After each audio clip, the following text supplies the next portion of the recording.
जिंदगी के सफ़र में जो पल बीत गए वो जाते जाते हंस के रुला के कुछ हमसे कह गए। अब रह गई है उनकी यादें गुजरे हुए पलों की। वही तो है हमारी कहानी और उन्हीं कहानियों में कहीं छुपी है आपकी भी कहानी। जिंदगी के सफ़र में हम मिलते हैं अनगिनत लोगों से। उनमें से किसी का साथ लंबा होता है तो किसी का छोटा, और किसी का तो कुछ पल का ही साथ होता है। और कभी कभी ये कुछ पल के साथ ही हमारे जीवन को स्पर्श करके ऐसे छाप छोड़ जाते हैं जो हमें रुक रुक के याद आती है और दिल करता है काश तब हम उनसे ये पूछ लेते कि कौन हो आप। तो चलिए सुनते हैं आज की कहानी, कौन हो आप। दोपहर का धूप फ्लैशलाइट जैसे चेहरे पे आ रही थी। मैं NH8 पे अपने सामान के साथ खड़ी और धूप से बचने की पूरी कोशिश करती। कुछ देर पहले तक तो मेरे साथ यहाँ 40-50 लोग थे, पर धीरे धीरे सभी हाईवे पे दौड़ते गाड़ियों से लिफ्ट लेके जाने लगे। जी हाँ, मैं सफ़र कर रही थी गांधी धाम से अहमदाबाद तक की। हमारी बस खराब हो चुकी थी। काफ़ी इंतज़ार के बाद सब अपने अपने बंदोबस्त करने लगे। मुझे घर से स्ट्रिक्ट इंस्ट्रक्शन आया, मैं कितनी भी मुश्किल हो स्टेट ट्रैवल के बस से ही आऊँ। अब तो बस मैं, हमारी वॉल्वो बस की ड्राइवर और कंडक्टर ही बचे थे वहाँ। मैं उनसे पूछी, क्या मैं ही बची हूँ? नहीं, वो भाई साहब है ना। अच्छा, वो भी ST लेंगे? मुझे थोड़ा अजीब लगा। मेरी बात अलग थी। मैं अकेली औरत किसी अनजान से लिफ्ट लूँ, उससे अच्छा तो मैं ST से ही ट्रैवल करूँ। मैं पानी पीते पीते मन की विचार मन ही में सोच रही थी। ना उन्होंने मुझसे कुछ पूछा, ना मैं कुछ बोली। आखिरकार इंतज़ार की घड़ी ख़त्म हुई और ST बस आ गई अहमदाबाद के लिए। कंडक्टर ने सामान के साथ कैसे तो भी हमें ठूस दिया बस के अंदर। अंदर का नज़ारा तो देखने लायक ही था।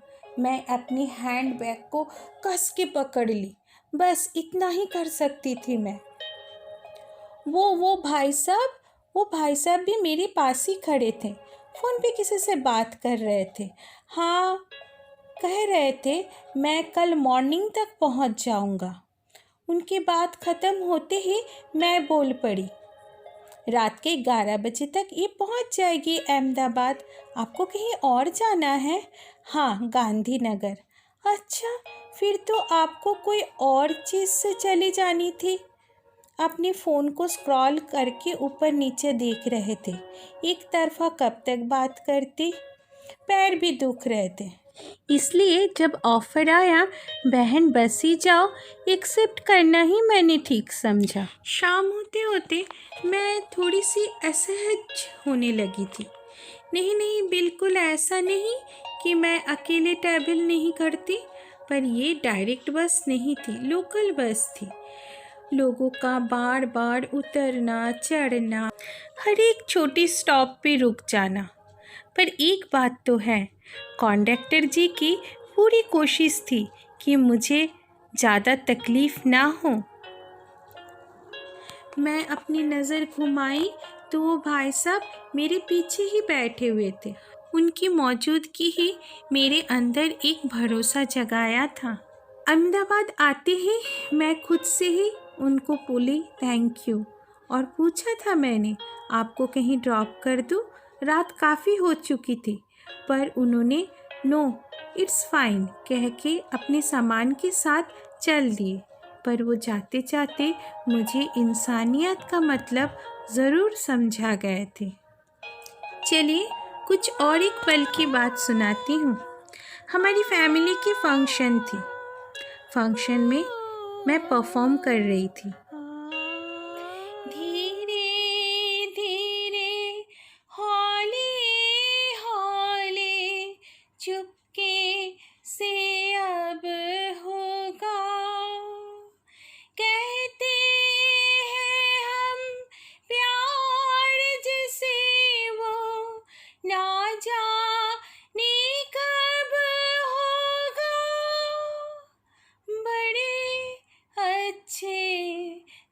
लगते हैं ये मौसम, ये बातें, ये उलझन। परफॉर्मेंस के बाद हम सभी लोगों से मिल रहे थे, तभी एक लेडी आके मुझसे बात करने लगी। बड़ी इंटरेस्ट से बात कर रही थी। मुझे लगा मेरा परफॉर्मेंस अच्छा लगा होगा, तभी मुझ पे इंटरेस्ट ले रही है। मेरा कांटेक्ट नंबर भी लिया उन्होंने। फिर बात बात पे बोलने लगी, I have a very good diet plan, it really work, you can lose 20 kg with in a month. उनकी ये बातें जैसे मेरे महीनों की तैयारी और घंटों के मेकअप पे पानी फेर दिया था। आप जानते ही क्या हो मेरे हेल्थ के बारे में, मैं किस डिफ़िकल्टी से गुज़र रही हूँ। मेरे कुछ हेल्थ इशू थे और मैं कोशिश कर रही थी अपनी वेट को कंट्रोल करने के लिए। कुछ बोल तो सकते नहीं, इसलिए अवॉइड करना ही ठीक समझा। चारों तरफ रोशनी थी, चमक धमक थी, पर वो दो शब्द, वो भी एक अनजानी से। एक अंधेरा तो मन के अंदर कर ही गया था, पल भर के लिए ही सही। दूसरे दिन मॉर्निंग में हम सब रिलेटिव मिलके मंदिर दर्शन करने के लिए गए। मंदिर दर्शन करके बाहर निकल ही रहे थे, एक लेडी आके मुझसे मिली और कहा, आपकी आवाज़ बहुत सुंदर है, आप गाते रहिएगा।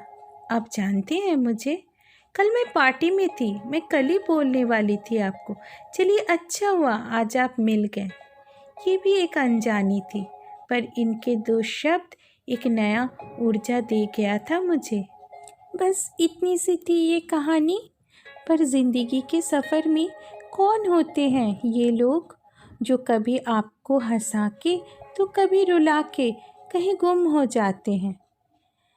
ये सबके साथ होता है, आपके साथ भी हुआ ही होगा। पर शब्दों में बहुत ताकत होती है, उससे खुशियाँ बांटें। बहुत जल्दी मिलते हैं एक नई कहानी, एक नई सोच और कुछ व्यूअर्स मैसेज के साथ। मेरे चैनल को लाइक, शेयर और सब्सक्राइब ज़रूर कीजिए। और हाँ, कमेंट बॉक्स में मैसेज करके ज़रूर अपनी फीलिंग का इजहार कीजिए मेरे साथ। बहुत बहुत धन्यवाद।